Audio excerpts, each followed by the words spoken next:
Too early for the blame game. That is the criticism of the Trump administration after the horrific scenes in Washington, D.C. this week. Joining me live now is Washington Examiner White House correspondent Christian Datoc. And Christian is in the briefing room, as we can see. That is the criticism, and it's come from not only the Democrats, but many Americans.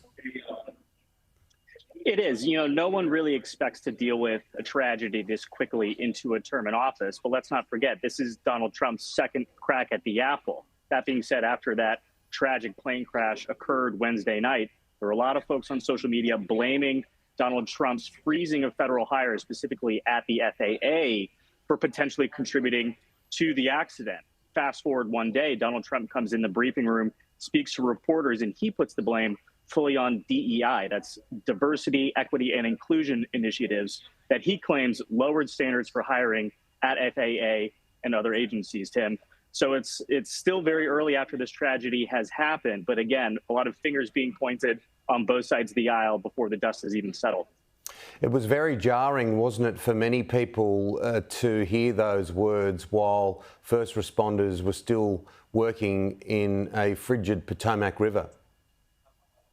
It was, and I can tell you, living in D.C., we could hear the sirens of first responders reporting, and we don't even live anywhere down close to the Anacostia or the Potomac rivers. Again, just the speed with which this occurred, I think America collectively should take a step back, and in incidents like this, say, let's wait till the facts come out before we start trying to figure out who exactly is at fault. And let's not forget about the families of the victims out in Kansas. There were more than 60 people on board that flight, none of whom did survive, unfortunately, and it must have been like going through hell for those people while they were waiting to hear about their loved ones. Oh, absolutely, and our hearts go out to all of those people.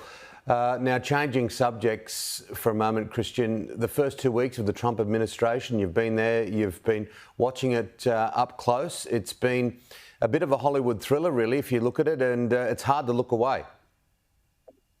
It's hard to look away, but for us in the press, we really have no choice, just again, because of the speed at which Donald Trump and this administration are trying to address their priorities. Again, if you transport back to before the election, Donald Trump promises hundreds of things he's going to do on day one. And while he didn't get to all of them on January 20th, he's certainly quickly working his way down that checklist. Just earlier today, we had Caroline Levitt in the briefing room talking about how Donald Trump's deportation agenda and his push to crack down on illegal immigration at the border.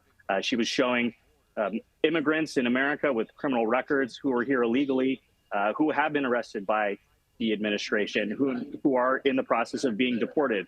Again, it's early days here in the Trump administration 2.0, as we're calling it, and it's very difficult to look away, but that's mostly because of all of the things this White House is attempting to do in its early stages. You mentioned the deportation. It's come with a fair deal of controversy.